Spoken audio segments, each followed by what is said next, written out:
Hello, everybody, and welcome to the Digital Today's podcast. I am Dave. I'm Ron. And episode 89, Ron? 89, the Mike Ditka episode. The Bears. You go with Ditka on this one, huh? But most famous 89 I can remember. Was McGilney 89? I think McGilney was 89. That's the only 89 I know in hockey. Might have been, but Ditka and the Bears yeah. It's more of a wide receiver number, yeah. That's actually, Ditka was a tight end. I'm not sure if he wore 89 with the Cowboys or not, but certainly with the Bears, he wore 89. So episode 89, the Digital Today's podcast, ways to get a hold of us. It's also the interstate by where I live. Yes, it is. Yeah, that's the road I took up to visit you that one time. Digital2dice.com is the website. That's how you can find all of our podcasts over on Spreaker. Digital2dice.com. That's TO-dice.com. 978-751-DICE is the dice line. 978-751-3423 if you'd like to send us a text. And digital2dice@yahoo.com is our email. And if you want to join the discussion over on Facebook, facebook.com/groups/digital2dice, the ever-growing community over there on Facebook.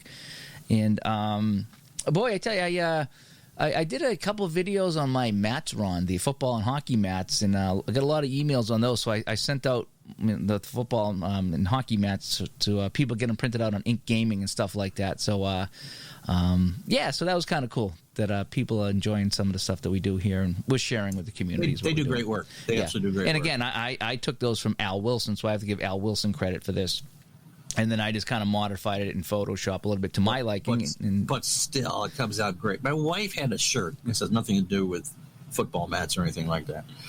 And a pretty shirt. It was some sort of cardinal and that. But it looked kind of fuzzy. Again, I'm going, why is that so, why is that not sharpened and focused?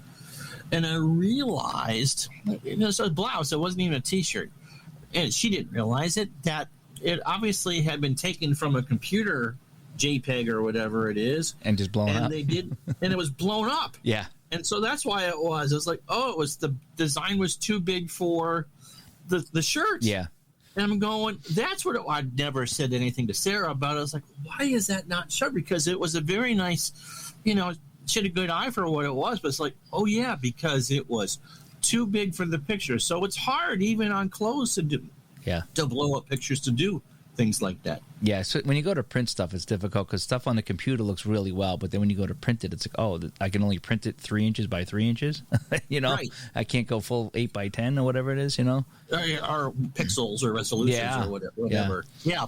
Especially back in the day, I used to work on some websites that I look at now, and I call up the pictures, and they're the size of my thumb on the screen. Seriously, I'm like, that was full size back then. That's why they were called thumbnails. That's why they're called thumbnails now, and that was full size back in the day. So pretty scary, huh? Yeah.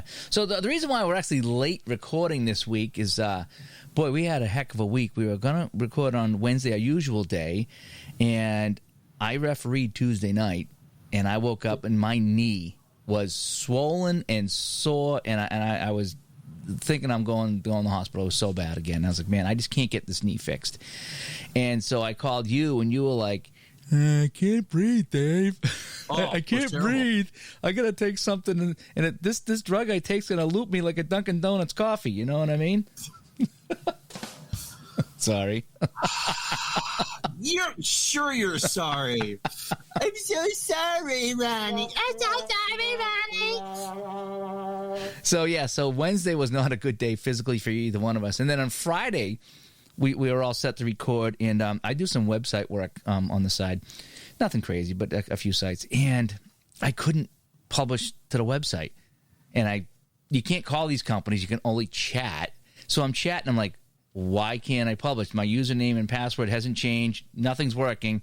And 3 hours later, we still couldn't get it to work. Something to do with the password, right? I look forward to buying the new Oxford Unabridged Dictionary just to see what words you invented on Friday. Oh, my God. And I'm screaming in the chat. I'm like typing like nasty stuff, and then I'm deleting it before I send it. I'm like, how hard is it to get a password to work?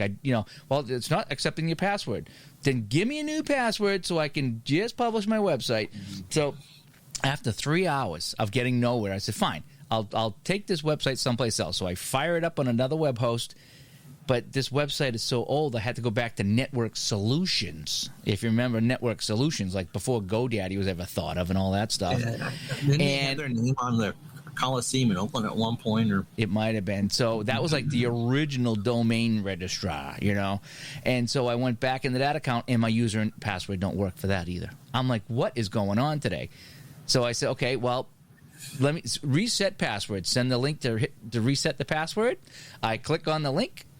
Put in new password, confirm new password, hit enter. I'm sorry, we can't do that at this time. I've never seen that in my life. I got completely different web hosting sites. Neither one will accept my password, and neither one will allow me to change it. So did you find a place that sold pineapple pizza vodka for you? Oh, my gosh. Yeah, I should have had a few drinks after that. Literally all day. So we went to record, and you were like, wow, what's going on? And I explained to you, like, briefly, like, I have 2 websites. Yeah. I can't publish this website because I have 2 websites that are hosting my thing, and neither one will accept my password, and neither one will let me change my password. One actually had a phone number, and I called them. I was like, oh, yeah, we're having an issue with resetting passwords at this time. What are the chances? I haven't gone to Network Solutions in like 18 years. And the day that I go there, they're having problems. And I was pretty out of my mind. So he said, let's not record Friday either. So here we are on Sunday. Now, ironically, just to wrap it up with a bow, yesterday I come home from work and I get on the computer and snap. Both things worked fine. I got both websites working, so I can take my pick which one I want now. But it was just amazing, the hoops I was jumping through on Friday with 2 different companies, and they both were having the same problem. Unbelievable.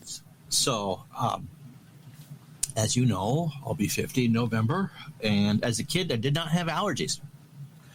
And as I've gotten older, apparently, I started with them. And then Monday afternoon, people noticed on my streams last week, Ron, your energy level's down a little bit. And I didn't think anything of it. I wake up stuffy most mornings, sleep with the fan on, so whatever, that might be it. Thought it was that, and usually by 8 o'clock in the morning, that is that, and I feel fine and good to go the rest of the day. I didn't catch last week when that, but I could hear it. I went back. I can hear what you're saying. And so Monday night, of course, it's been real warm here in Vermont. Well, it's May. It's May in New England, so it may be 40 and it may be 80. Oh, it was 9. It's 80 now. 90 Friday, and it's supposed to be 46 tomorrow morning. Yeah, it's May. Yeah. So that's New England. So Monday night, my cat, God bless her, rubs against my face. Now, I have a pet allergy, not to the point where I would ever get rid of said pet or anything like that, but I know that it's there, and my eyes flared right. So we got through I did Tuesday's game. I hacked and sneezed all the way through it. And, okay, we'll think about doing something here. Wednesday came, and I wanted to take my eyeballs out of my sockets because they burned. Yes. And you can't do this stuff blind. And since everything I do on the web is pretty much by voice, you can't really just type and fake it and go into work that way. You have to make appearances.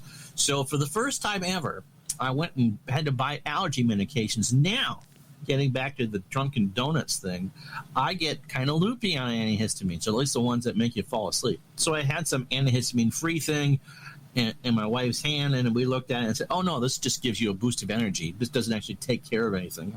Good thing I read that in the store, because that would have been $21. And you thought you swore at those people from Network Solutions? I can't imagine getting it would have been funny to actually try to record a show with me completely aggravated with these 2 companies and you kind of loopy on medicine. That would have made for an interesting show. So I got a thing of non-drowsy Claritin. Okay, we'll try it. And if I get loopy, I'll know better, and we'll just go back the next day and ask the pharmacist. So I took it. It was a chewable. It may have been the worst medicine I've ever tasted. Oh, really? It is a mint flavored, but it's covered the whatever the antihistamine or with the combination is kind of salty.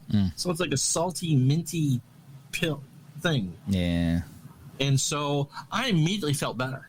It was amazing. And I didn't get sleepy or anything like that. Took it for 2 days. Didn't take anything yesterday. This morning I'm getting washed up. You never sneeze when you shave. Oh. So, no, I didn't. I knew it was coming on. I sneezed a bunch when I was getting washed up, so I took it before I went. So I'm on the medication again. But, yeah. So, anyway, so that was thanks for the audience picking that up. So, yes, it's I don't know the name of the chemical of this particular antihistamine, but it doesn't make you drowsy, and so I'm not loopy.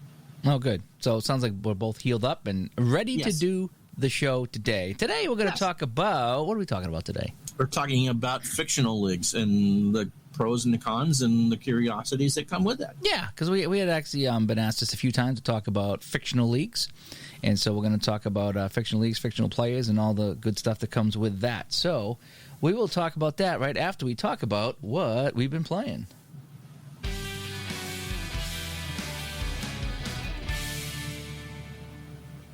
I'll go first because I know you haven't played anything.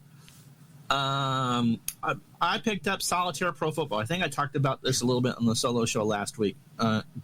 And with, what's Tim's last name? The helper? Tom Milne. Tom Milne. With Tom Milne's Pro Football Helper, I'm able to play Solitaire Pro Football on my computer with some other things that Mike from Solitaire Pro Football helped me with. And I've been playing that. And that's been a lot of fun. And because I can save the game in the middle of it and just play when I want to, that just makes it there. So when my head gets kind of boggled down with just trying to keep track of everything, because I did a video on it. You've done a couple of videos on it. You got to keep track of things while play is going on. So it's not just a mindless record. You got to think of things before you do that. It's been real fun. I've played a couple full games, and I'm playing Buffalo and Minnesota week 1 of the 88 season, and I think it's 24-24, 21-21, 24-24. Back and forth they go, and it's been a lot of fun to do. That game, somehow, how that game is designed, you feel like you've watched a game. Yes. Or played a game. It just just does these little things in there that it's like, wow. It does feel like you've seen a game, and once in a while you have the great comeback. Sometimes you don't. It doesn't seem to overdo too much of anything, but then again, it's not like things are so rare they never happen either. It's got a nice mix of a game, and I find that, and we had talked about when I first got this, I was concerned about my scoring because my first game was 10-7. I'm like, oh man, is this going to be one of those games you never score? I've been running up 20s and 30s in my scores with no problem in some of these games. Yep, Joe Montana took Bobby Hebert behind the woodshed and beat him 37-7 in my first 88 game. So it's not something I can really show off on my channel, but it's been great fun to play. And because I'm an all-offensive player anyway, it's right up my alley as far as it's concerned. It doesn't go too deep, so you're not, okay, do I want to do this, that, or the other thing? You can call a short pass, a long pass, or a run. And so short pass is pretty much short and medium passes. So a common pass and a run, and then you determine who you go there, and you can use fatigue or not. And so you can go to whoever you want to. It gives you a lot of creativity and a lot of freedom to play football the way that you want to play football. Yeah, I like how it kind of strips things down, because when you have a run, again, it's just a run. So in your head, you have to determine, is this a sweep? Is this a pitch out? Is this an option play? I mean, you get the result of the play, and then you decide what happened on it, And the same with the passes. Sometimes, it'll call for a pass to a running back. Well, I call that like a little dump-off screen or a check-down screen, a check-down to the running back or something. So that's how I envision that happening in that game.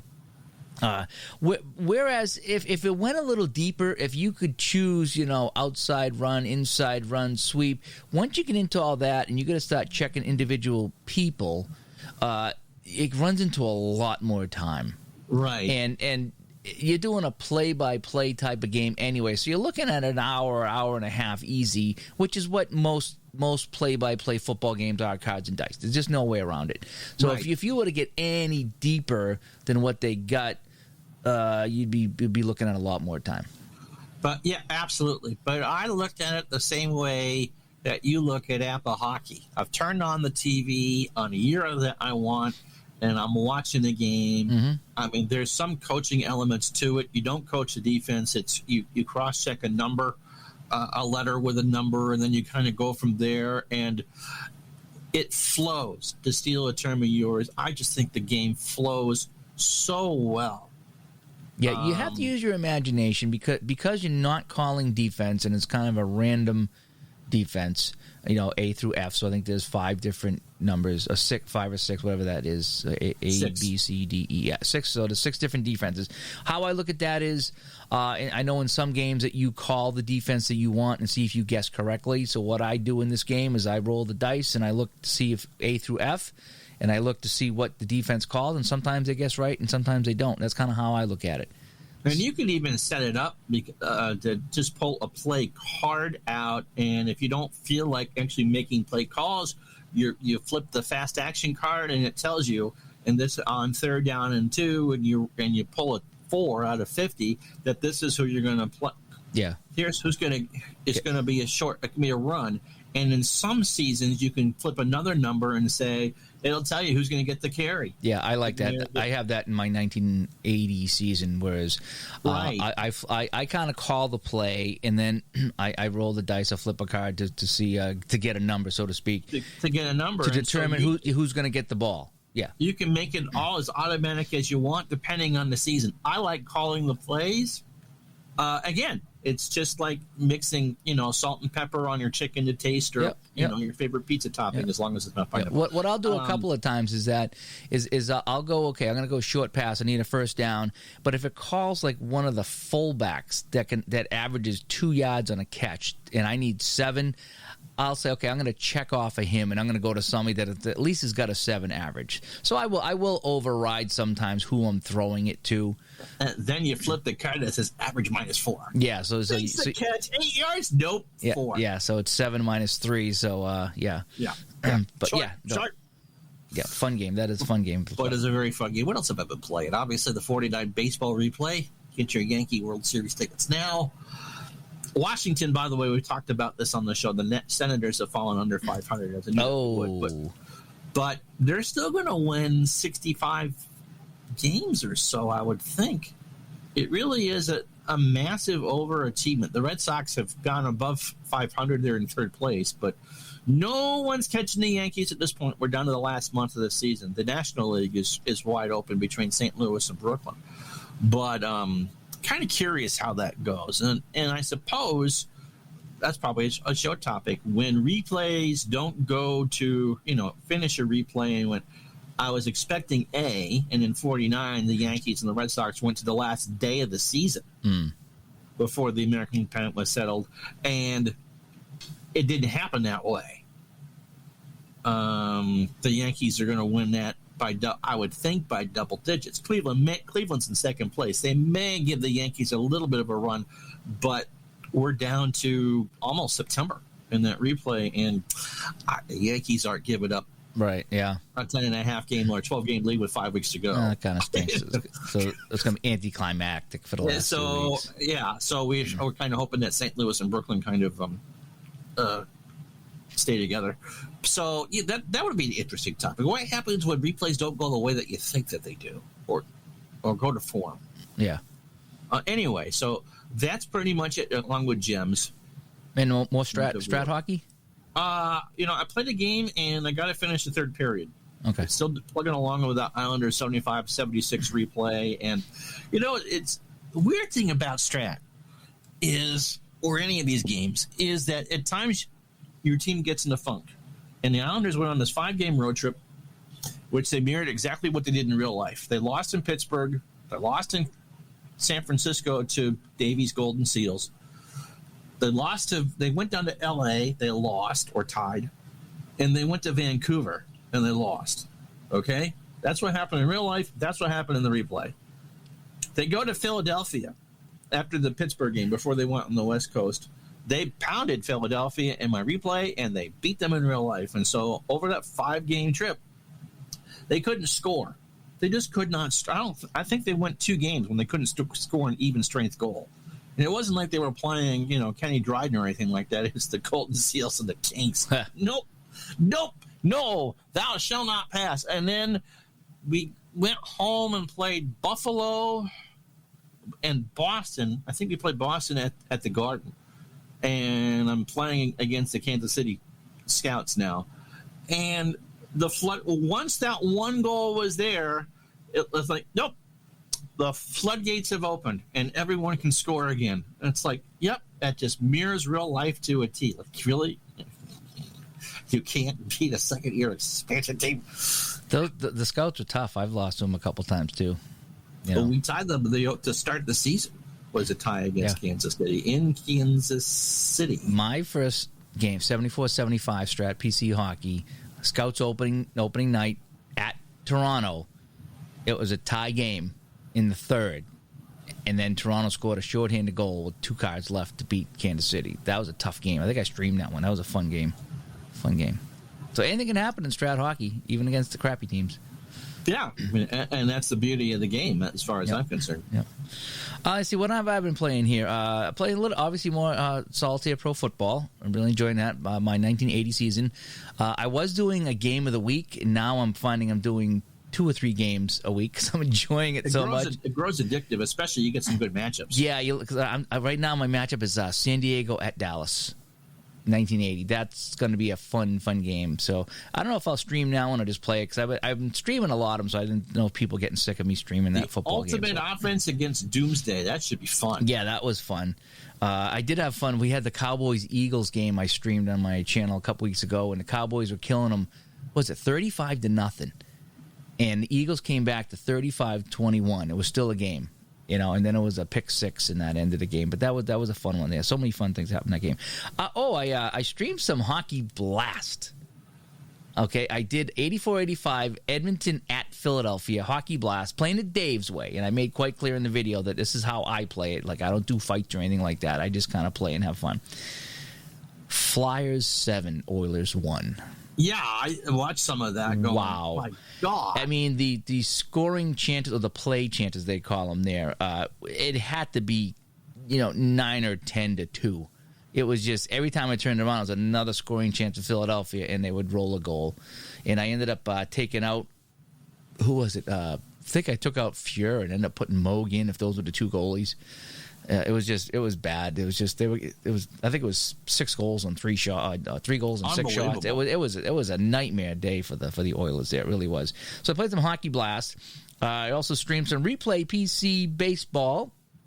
I have the 79 season going in the background, and I'll play a game here, game there, just for fun. That's a season I really enjoyed as a kid because I know most of the players, and so I'll look at the schedule, and if there's a game I want to play, I play it. If not, I sim the day and go the next day, and I'm limping in through that season. I think I'm only in May, and that's just something I just play from time to time. But I do like replay PC baseball and basketball, and then also TP22. I don't know if we talked about you coming in relief for that game I streamed.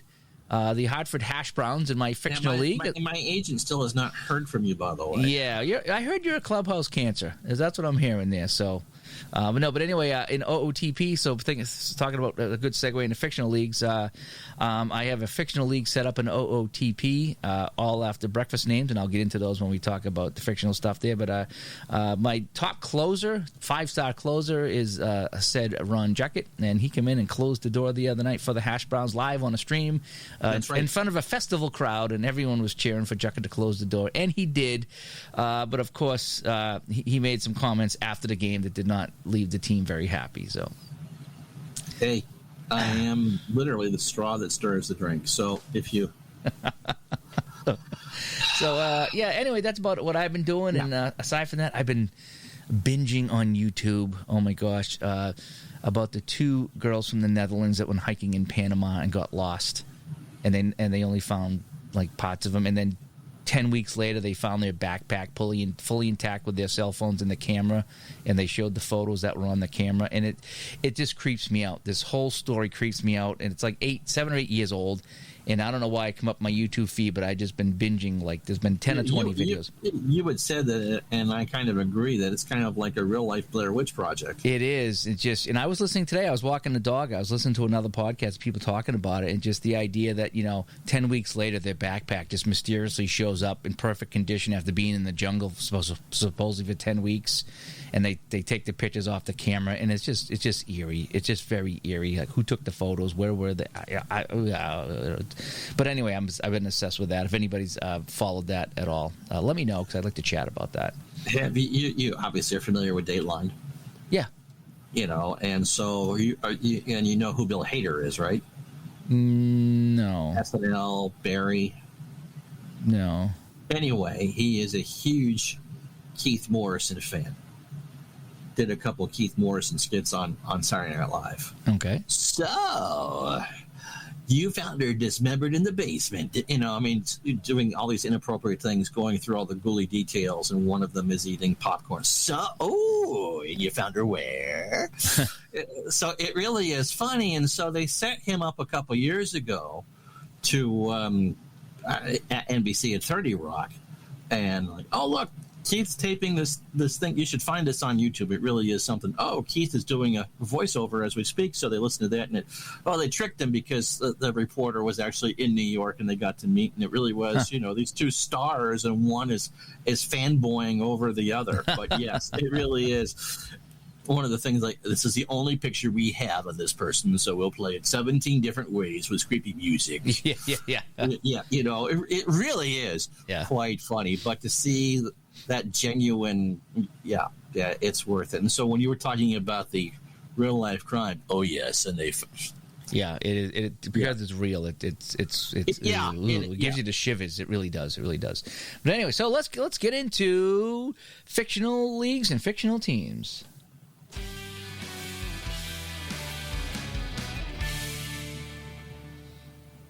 Bring us in, Mr. Ron. Okay, thanks for that. As you know, this is pretty much a card and dice podcast, and so most of those, what you play is real, whether it's a draft team or a stock team or greatest hits teams or whatever. But there is a large segment of the gaming population that plays with players that never existed and teams that never existed. And I'm not talking even about the Bad News Bears. If you're a fan of the Play.com games, they have fictional leagues for all their sports, whether it's Red, White, and Blue Racing or History Maker Golf and Baseball or football, and they release new sets every year. The wrestling game, I believe, is also done with fictional players.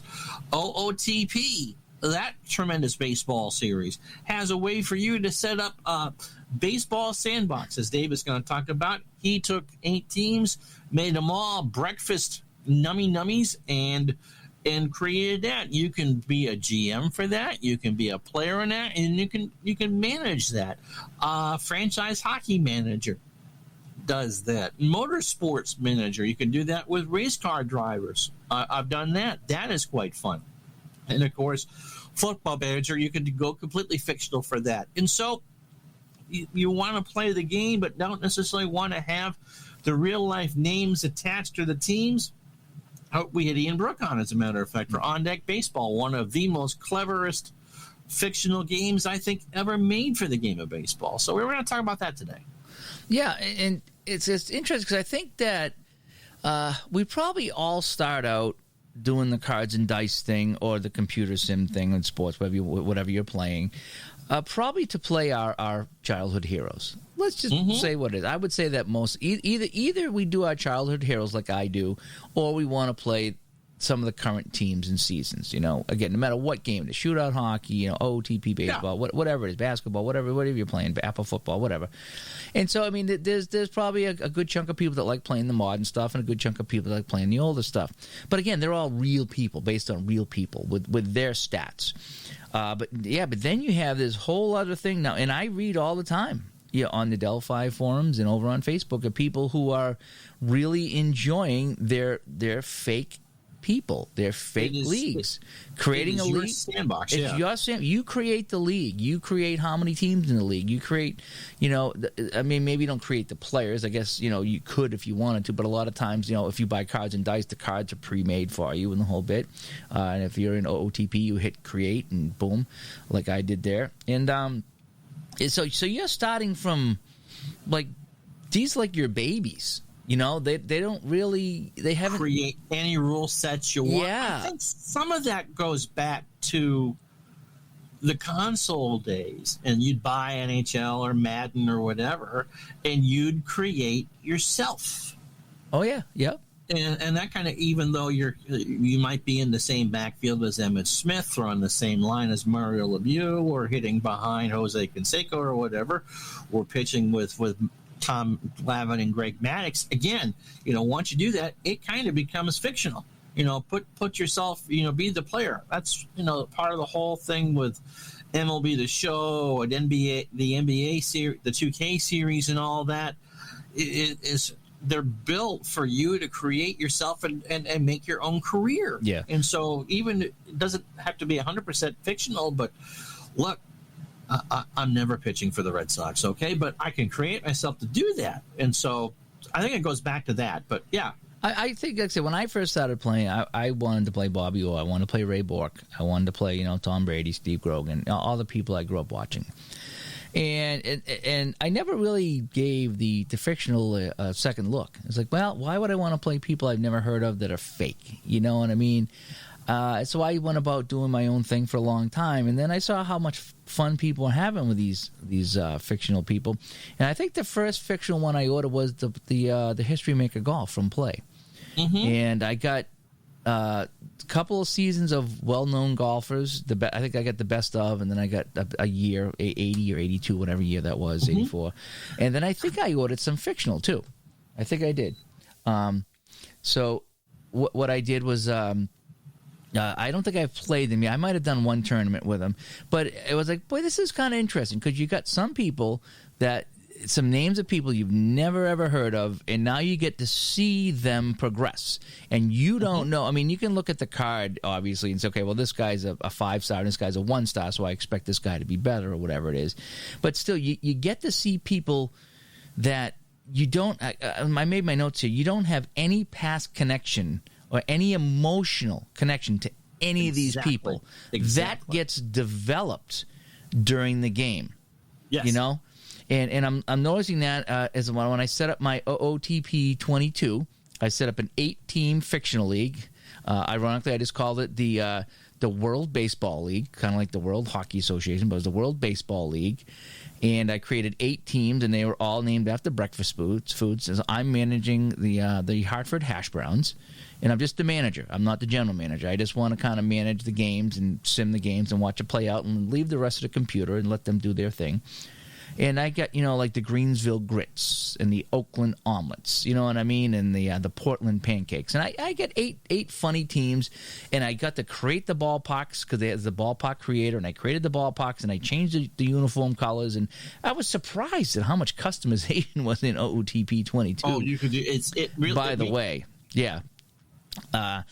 So I got that all squared away, and I have the 8 teams, and I'm just kind of playing it out there, and it's fun because I have it set up for 5-game series. You play everybody 5 home and 5 away. It's a short season, but I'm playing 1 game of the series, and I sim the other 4, and I've done that twice now, and it's interesting to see, like I say, who's batting well, who's pitching well, what guys I want to move around in the lineup, and again, I've never heard any of these guys, and there was one thing I saw.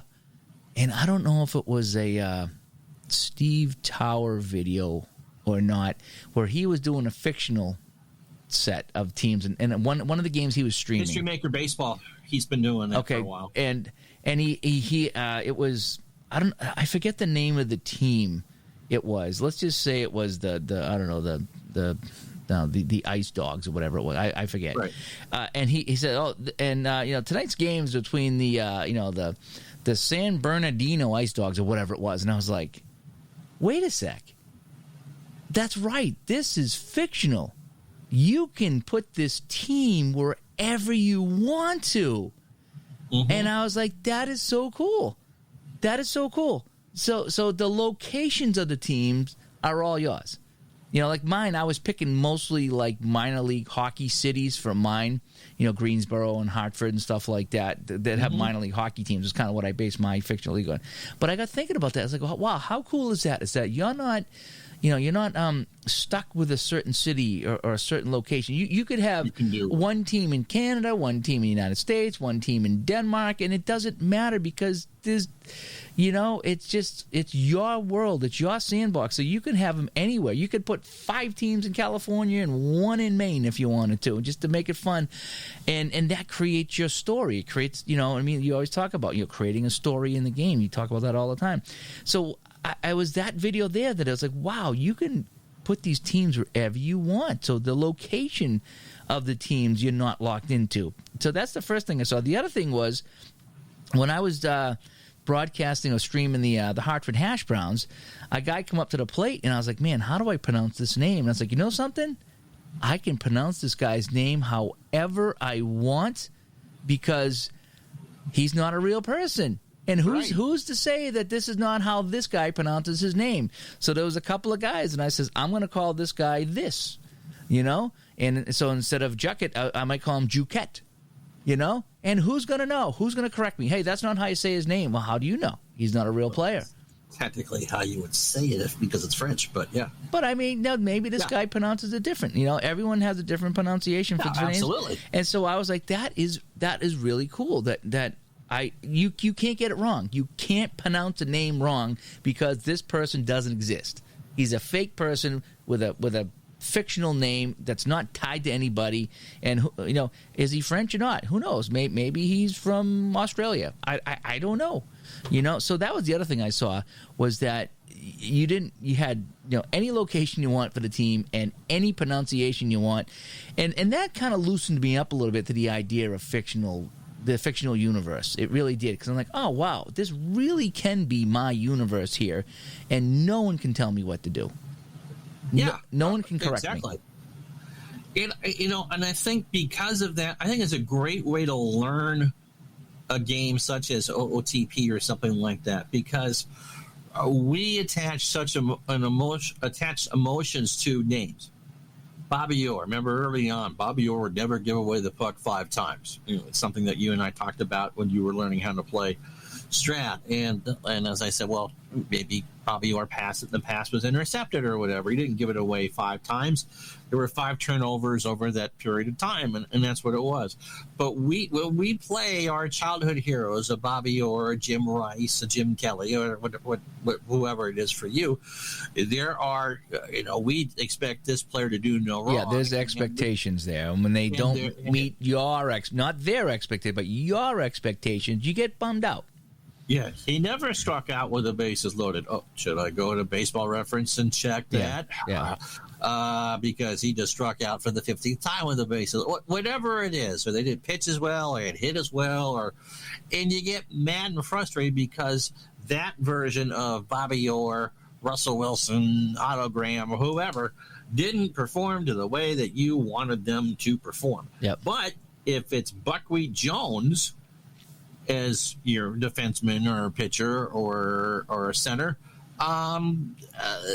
then yes, that's how they're going to perform, and you learn to adapt and you become attached to those players if you play long enough.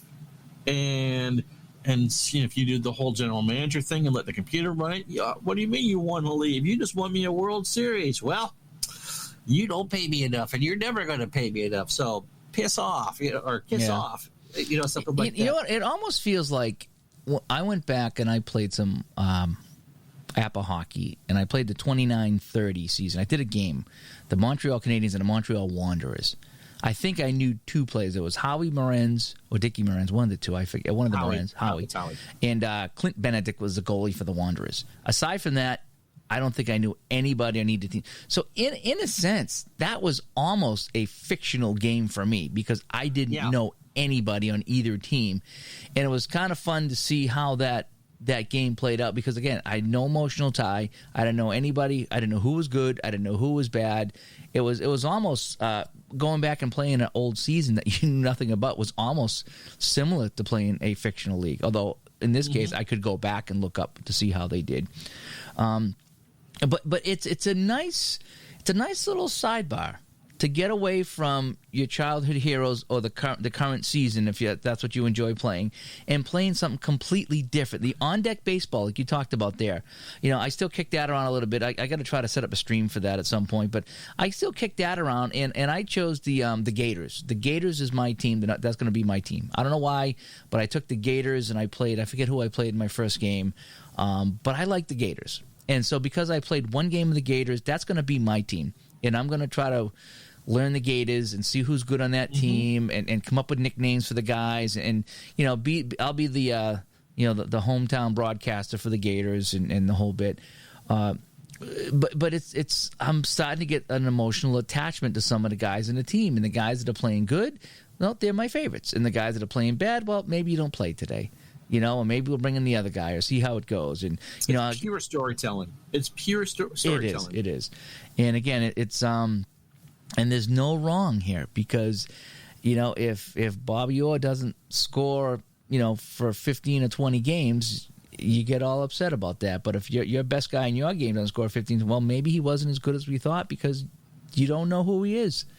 And so it is. It's kind of going in completely blind to a whole season, and then it's like planting a garden and then watching see which flower grows the tallest and the best and the most color, and that's what it feels like. And it's I'm surprised at how much fun I'm having with fictional players. I really am, and especially the fictional league, because when I set up the OTP, I picked how many teams, who makes the playoffs, my playoff format. It's all me. It's how I want to do it. I picked the length of the season and all that stuff there. And, sometimes when you manipulate real players or real teams, okay, I'm going to play, the 2010 season, but I'm only going to play this many games, and this is who makes the playoffs and how you do it there. You're kind of messing with history a little bit. And it's, I know it's yours and you can do what you want with it, but when you have something that's a blank slate, you got this ball of clay here in your hands that you're shaping to make it yours. There's no regrets. There's no doing it wrong. There's no one can tell you that would never happen because it hasn't happened. Nothing has happened yet with this group of guys, and so it is enjoyable. In fact, I think I did one. Going back to play golf, I don't know if I have fictional in the racing game or not, red, white, and blue racing or not, but I know I have it in golf, and I know I did one tournament with fictional guys, and I wanted to kind of keep track of that too, see who would rise to the top out of that group. Because again, when I play the real guys, I know John Daly, and I know Freddie Couples, and I know all these guys here, and it's fun watching them contend for the league, but it's also fun watching guys that are fictional, and then trying to follow them along. Okay, this guy won it. Let's see how good he really is. Because I've never heard of him. Now, I know, Jack Nicklaus, when I play the greats on the golf game there, he'll always be near the top, as he should. Let's see now, if I create this whole universe, let's see who's going to come out on top over here. Billy Bob Dupree did what? Yeah.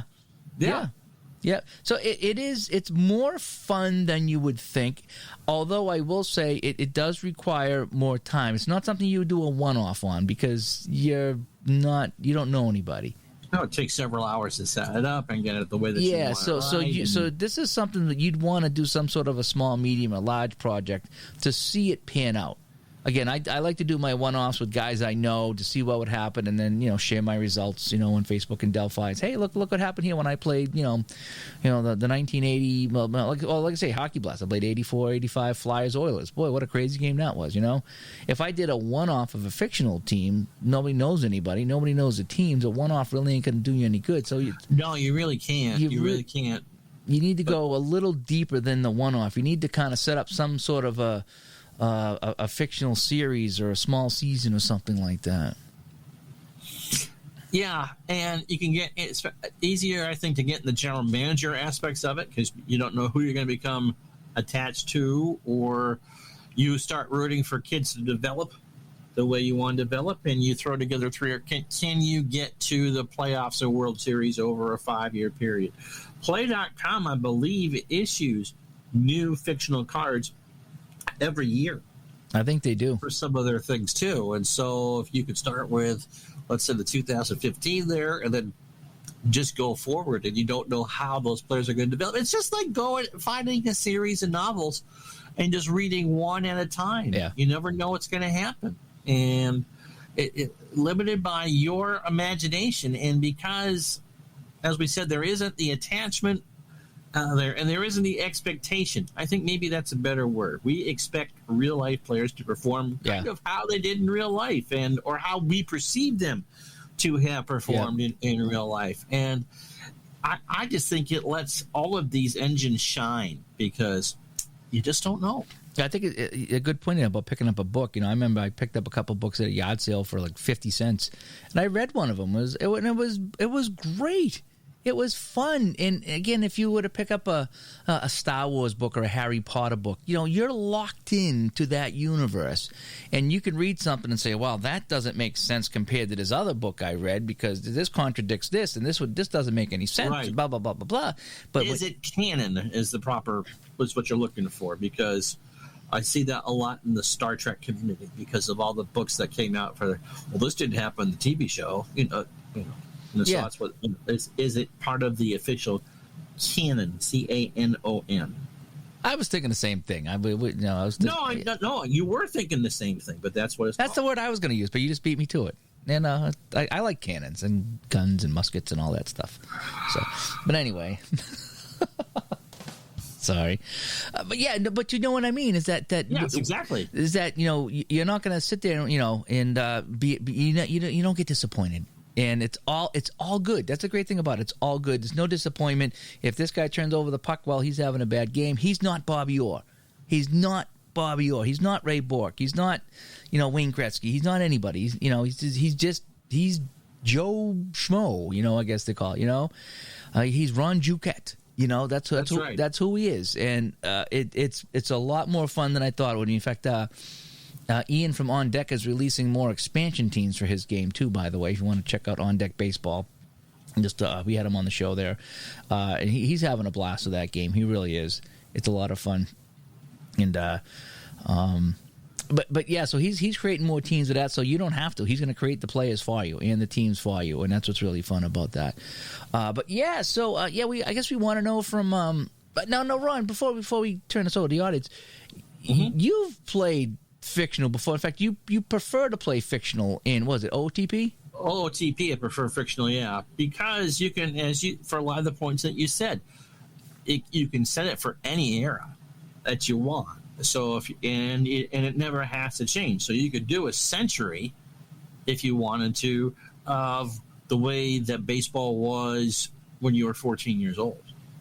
You can shut off the finances, and I like building and putting together teams, and I want that disappointment as, okay, we're defending world champions, and someone got the better of us, and so can we afford to go out and sign that player or whatever, and it just kind of there. And again, without the emotional attachment, like the Red Sox lost again, we had a 3-1 lead and we blew it.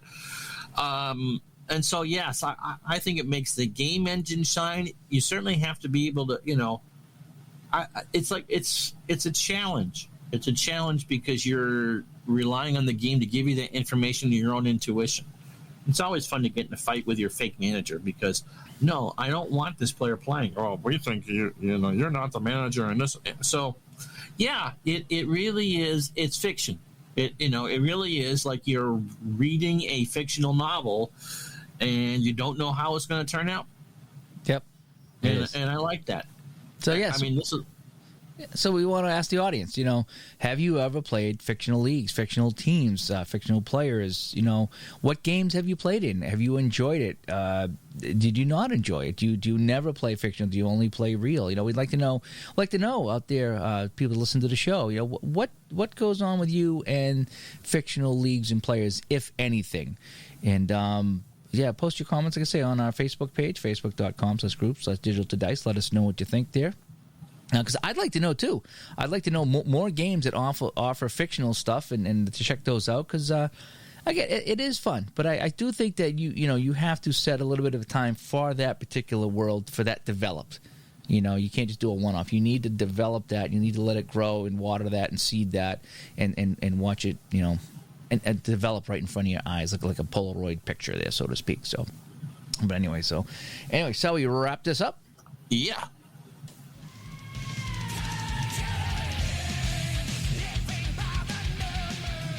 By the numbers, episode 89. Ditka. The Bears. That's all I got to say. The Bears. Again, digitaltodice.com is our website where we put all the podcasts over on Spreaker. 978-751-DICE, 978-751-3423. If you'd like to send us a text message we may or may not read on the show. Our email, digitaltodice@yahoo.com. And again, over on Facebook, facebook.com/groups/digitaltodice is where you can post your comments on the show, as well as a few other things there. A lot of good stuff happening over there on Facebook all the time. And I guess that's it, Ron. Thanks for coming on again today. As always. We're both feeling a little bit better, so that's good. So hopefully today's show went over better than it would have. Although I still would have liked to seen us do a show with me in some pain. I'm Fictional, guys. So anyway, we'll talk to everybody later. Bye-bye. Bye-bye.